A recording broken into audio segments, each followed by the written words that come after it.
I'm Katie Grossman, the ultramarathon runner sponsored by New Balance. I'm also a creative professional, wife, and mom. Life has gotten crazy, especially after battling a tumor, but running still improves my life, both physically and mentally. Go beyond the run at newbalance.com. Hey, and welcome to the HA podcast. I'm Danny Sheriff, the host of this podcast, the founder of the HA Society, and an HA recovery coach who has walked wherever you currently are. This is the place to come if you care about getting your period regularly. This podcast aims to educate, inform, and keep you motivated on your period and HA recovery track.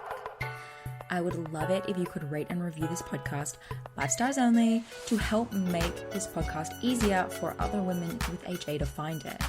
And last thing, nothing from this show should be taken as medical advice. Please seek the advice of your physician. The HA Society is taking clients.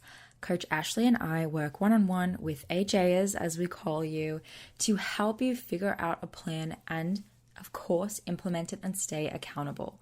Whether you've worked with a health practitioner already and you just want to stay accountable and strategic with the plan that they've laid out for you, or you want to start from scratch looking at all the aspects of your recovery needs and to create a game plan to reach those needs, then we are definitely your girls.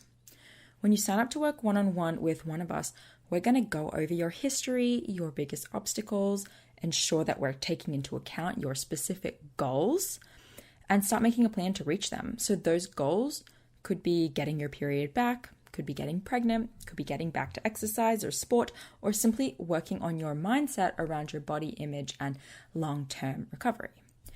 We also can teach you the fertility awareness method. So if you want to learn that so that you have the skills you need to go out into the world on your own without fear of getting HA again, we have got your back. So our coaching packages are either weekly or bi-weekly and only a month at a time commitment. So you're not paying tons and tons of money for 5-6 months. It's month to month, which is awesome. Makes perfect sense for period recovery, right? So to learn about other women's experiences working with us and to apply for a coaching spot, plus ask any questions that you might have before getting started, just go to thehasociety.com/coaching. Hey guys, today I am reading you a little bit from a blog post that I recently wrote about HA being temporary. If you like this episode, if you want to get into the whole blog you're reading thing, just head to articles.thehasociety.com. I do post more articles. I don't just podcast and stuff, so go check it out. But I wanted to share this one in podcast form too. I think it's really important. I'm always talking about this subject with this topic, or reminding clients and members of the society and just people who DM me and that kind of thing about this very important fact, right? So let's just get into it. Are you of the mindset that although HA recovery is super important, some elements of it are going to ruin your life, quote unquote?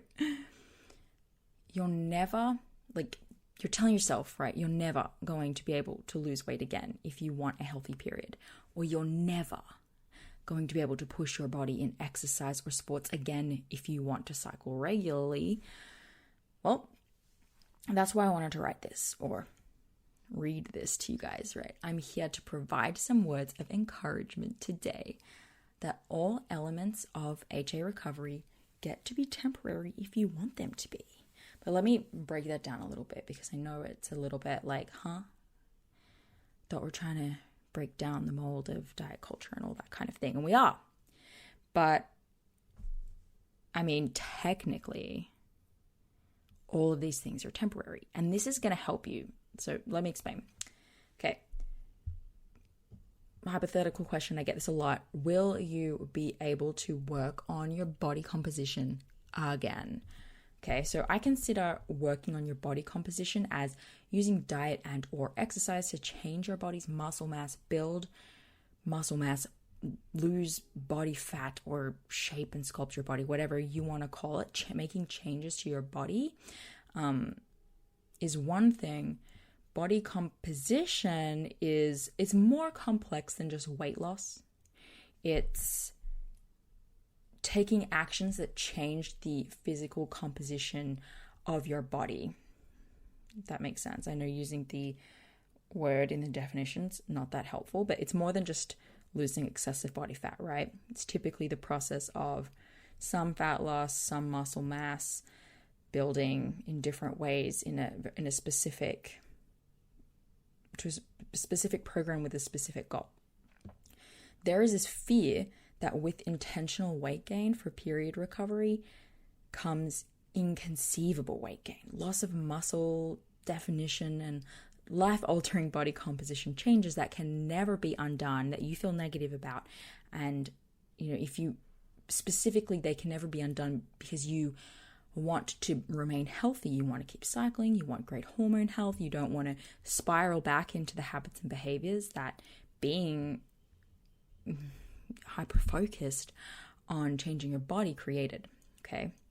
But at the same time, you're struggling because those things have been important to you in the past, and they're often the thing that's making it hard for you to commit to getting your period back, right? It's complicated.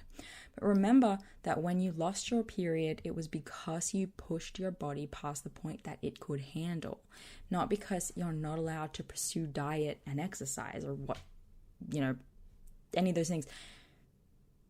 That was actually the reason. So there is a balance, and you now get the opportunity to reset your body and start that balance again if you so choose. I'm not telling anyone what they should or shouldn't do. This article does not reflect what I do, but there's no right or wrong here. It's entirely possible that you come out on the other side of HA recovery with zero interest whatsoever in returning to a diet again. And if that ends up happening for you, then clearly you're not going to mind at the time. So you just don't let the fear that you have today dictate how you're going to feel in the future. You just don't have control over that. So I will say that I've been away from dieting for over 2 years, maybe 3 now. I'm not good with time. And the desire for me to do it again has just never come back. I was afraid that I'd never be able to move on from my obsession with diet and exercise, but here I am. I'm no longer afraid of losing the obsession, but I'm happily living without the obsession. If, when you get to the other side of recovery, you do want to pursue weight loss, there are safer, slower avenues you can take that get you there, and now you're armed with a better understanding of your cycle health, right? So weight loss is not something that anyone in the world should be doing intensely. End of story. Crash diets, cleanses, neurotic food control, it's not ideal for anyone. And just because you see other women or other people doing it does not mean that some people can do it, but you just can't. There's always repercussions whether you see them in other people or not. This means you're not missing out on anything, okay? Instead, you've been given an opportunity to do it again and do it differently, taking it slower, more sustainable, and to approach it in a way that just doesn't impact your quality of life. When you're ready, you'll know what to look for in professional help, as in like a really great trainer, a nutrition coach that's not going to take you down to 20 grams of fat a day or something, right? Whether you get a coach or take the advice from a professional online or just do it yourself, you know now who is giving good information and who isn't, based on this experience of hypothalamic amenorrhea recovery alone. So with that, remember that your current break from dieting is temporary. The sooner you adhere to recovery, the sooner you will recover. You'll have a healthy period for a solid amount of time. And then if you so choose, you can try weight loss again. Everything is temporary and everything is on the table for you if you want it to be when the time comes, okay? So the reason I'm telling you this, I'm just going to fast forward. I'll leave it till the end. There's a reason I'm telling you this, okay? So just hold your judgments around this message until the end. Okay. A second very popular question, will I be able to train or exercise at a high level again, right? Maybe body composition's not even the goal, but you really miss running. You really miss your sport. Okay, this is for my athletes. Just like my answer above with body composition, getting back to high-level training is possible because now you understand better how to fuel your body, how to balance training and rest, the importance of rest and sleep, all of that. And that's just the tip of the iceberg, right? With this journey comes something extra exciting, real gains, okay? This is my personal trainer background, fitness enthusiast, ex-athlete coming out excited about this, right? When you have HA, you're not performing at your best, even if you think you might be. Maybe you were performing pretty good, maybe you were hitting records, but the truth is you could have been doing even better, okay? There is nothing more amazing than a woman whose hormones are firing on all cylinders, and nothing more impactful than a woman whose hormones are running on fumes, as in negatively impactful, okay? When you had HA, you could perform decently sometimes because you're training hard, you're running on adrenaline and you're talented. But what if you could double your performance and you just didn't know? When I see clients and society members take considerable time off from training and then return, we see a positive effect in their training and, honestly, their cycles, their basal body temperature, all these things start improving. But we do see this positive impact in their training when they start doing less of it. They get to experience these newbie gains again when they take a lot of time off and they come back. And those are just always fun and exciting and bring you new love and energy into what you're doing. Your strength and performance, it doesn't take long to come back up.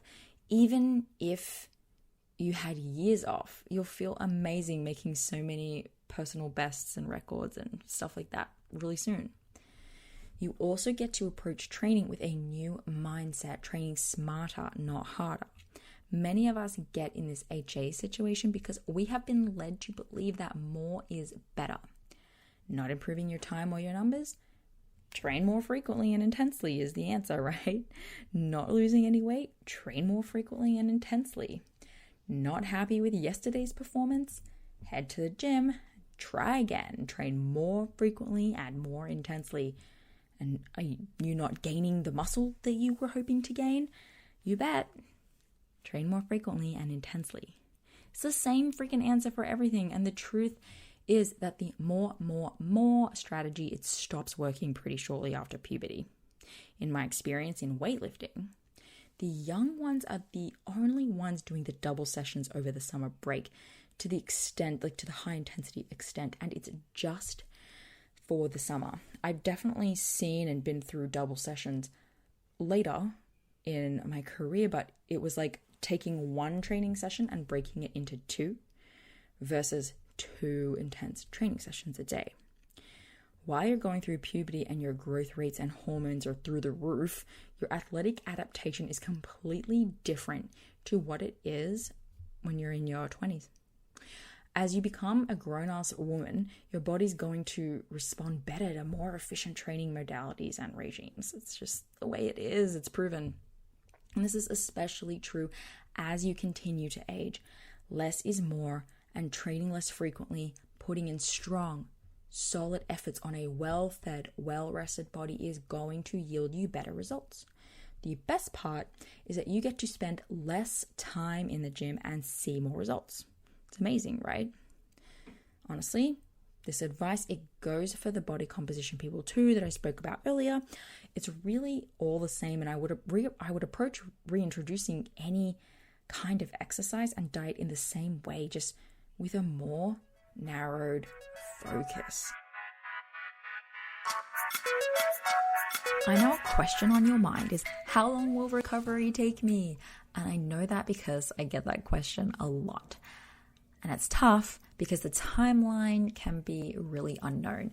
And Look, I can't give you a magic answer that's 100% accurate, but what I can do is ask you a whole lot of questions to understand things like what your lifestyle is, where your mindset's at, what have you already tried, what are you willing to try and not willing to try, and a lot more questions like that to determine a general range that you could expect.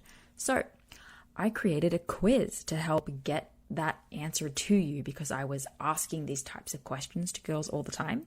So I thought I'd make a quiz. And it's called How Long Might It Take to Get My Period Back? The quiz.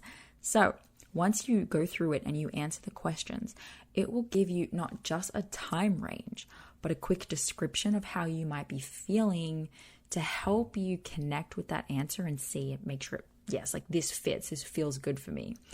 And don't worry, these ranges don't have to be set in stone at all. The goal is to allow you to look at the range that came based on your answers and decide, do I want to do this or do I want to speed this up? So once you get your range, you'll also get a few emails from me that week with some important tips that are specific to you to help you work through some of the roadblocks that could be slowing you down and in turn speed up your recovery time frame. So take the quiz now. Just head to quiz.thehasociety.com or find the link in the show notes and let's do this. That's quiz.thehasociety.com. So remembering that HA recovery is temporary is actually a tool. Whether you use it or not, you don't have to, but it can be a tool. And I use this with clients all the time. This is the reason I wanted to actually talk about this subject, right? You might be thinking, what do you mean it's a tool? Like, how in the world can I use the thought, all of this is just temporary, as a tool? And I think it's really simple, okay? Before you discovered you actually had HA and you dove into body acceptance and body literacy and you started to wake up to all of the diet culture messages around you, you had judgments. Judgments around people who gained weight, around people who didn't exercise a whole bunch, people who didn't watch what they ate or understand any of these things that you value, like working out every single day. You probably judged them. Now you see things through a different lens, and it's easy to transfer that judgment now to people who are similar to how you used to be. Now you see people who glorify looking and performing a certain way through a new lens, a more suspicious, a more critical lens. You might even feel a little more worldly than them at the same time and envious sometimes of their ignorance, right? Or just their body's tolerance to quote unquote handle it all, okay? It's okay. It's human nature, and we're going to work through these thought processes because doing so can become the tool for allowing you to move through HA recovery with way less emotional turmoil. So if you can remove the bias and the judgment that you have now developed around going back to pursuing body composition goals and stuff like that, can you actually use it as something to help get you through HA recovery? Do you have a bias that going back to exercise means you'll lose your period again? Do you have a bias that going back to a diet means you'll lose your period again? Do you have a bias that to go back to either of those things means that you've actually failed at learning to love yourself and HA recovery in some way? Heck, do you have a bias that getting plastic surgery is cheating in some way? Okay, there's a bunch of people who have, their boyfriend or something like just said, well, it's okay, you can just get plastic surgery because our partners say funny things sometimes. But do you have an immediate judgment around that suggestion? What if you could decide that none of these options held any weight, right? It doesn't matter if you do go back to exercise. It doesn't matter if you do a diet again. What if you could decide that it doesn't, these things don't need to have judgments. They don't need to have significant meaning behind them. That getting your period is one thing and changing your body is another thing. Right now, there's a correlation, right? There's a correlation, things went too far, but does it really mean that you can never try this kind of thing again? Now listen, caveat. There are absolutely people who have a very strong or very robust background with the eating disorder, with anorexia, with bulimia. And for these people, right, I'm going to acknowledge that this message potentially doesn't resonate as much because leaving yourself open to those options isn't always a strategy that works for everyone. But closing yourself off to all of these options, it's also not a strategy that works for everyone. So I'm really talking to, my girls that this works for, that this perspective shift works for. And like all podcasts, like all advice you get, take what works, leave what doesn't work. Okay? You don't have to feel any feelings if you don't want to leave any of these options on the table. But I've seen it really help some other women to leave these options on the table. Okay, so sidetrack there, but it's important. What if these things, these biases that we have, right? This idea of changing your body and losing weight one day, or getting back to the gym and focusing on athletic achievements one day. What if that didn't have to contradict getting your period back and getting healthy again and fixing your hormones? If you wanted to, what if you could have both one day and it literally meant nothing about you or your recovery success? What if it was just neutral? Sometimes I think it's like social media. We're always comparing ourselves and our lives to others. And in the disordered eating and HA space, it's no different. If you don't recover and then become totally body positive, then you failed. And this means that we just don't think we need to recover our cycles, but we need to recover them and never again touch what got us here with a 10-foot pole. This all or nothing mindset, this black and white thinking, is part of what makes committing and following through really hard. And for those that do fully commit, it's part of what makes it so emotionally stressful.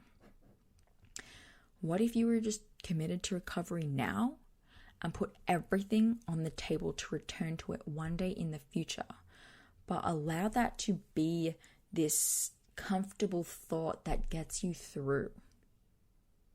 Okay, you actually may never intend to go back to the gym.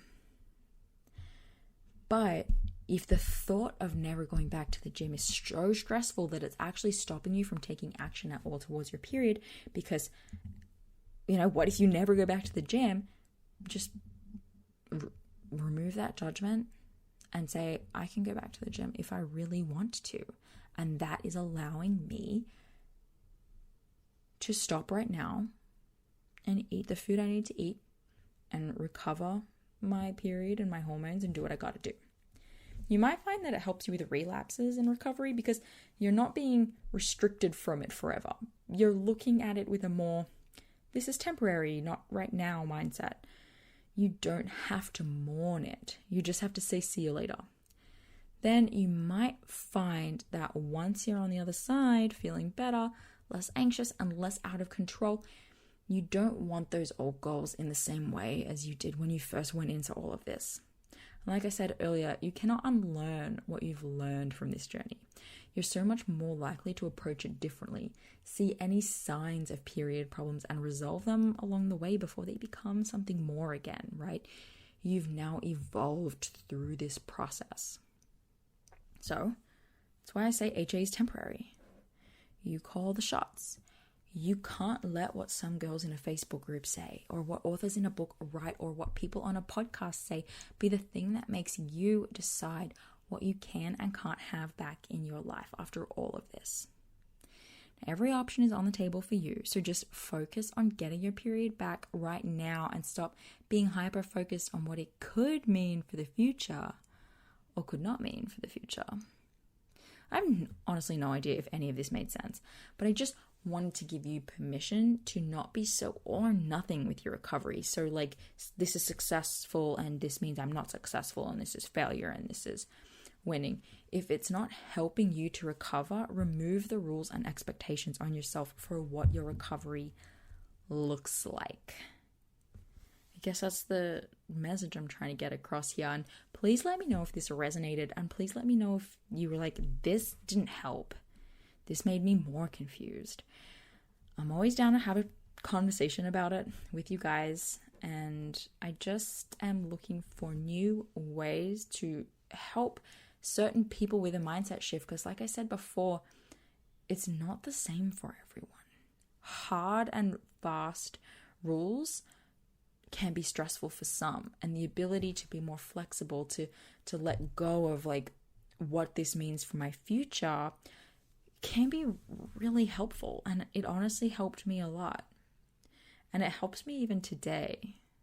So yeah, I hope this was interesting to some people, at least. Thanks guys, and I'll see you next week. Thank you so much for listening today, guys.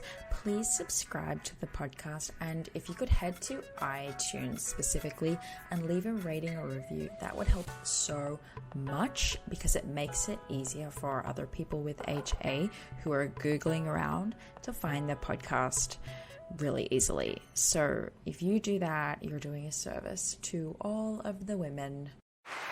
Hear that? Is that America cheering or a sausage patty sizzling to perfection? It's time to cheer for Egg McMuffin and fresh cracked eggs at McDonald's. It's time to wake up to the aroma of freshly baked biscuits and treat yourself to a real honest-to-goodness morning meal. Breakfast, it's on at McDonald's. Now enjoy a large iced coffee for just $2. Add a breakfast sandwich to make a meal. Prices and participation may vary. Cannot be combined with any other offer or combo meal. At Giant Eagle, we've always loved our perks. Now we're excited to welcome you all to the future of loyalty with My Perks. There's no math, less rules, and more perks. 50 perks equals $1 off your total, and there are no limits. Plus, you earn perks even when you redeem, so you're always building rewards towards free gas and groceries. Guests who earn the most perks can now unlock My Perks Pro, and pros get even more pumped up savings. Visit gianteagle.com/myperks to switch today.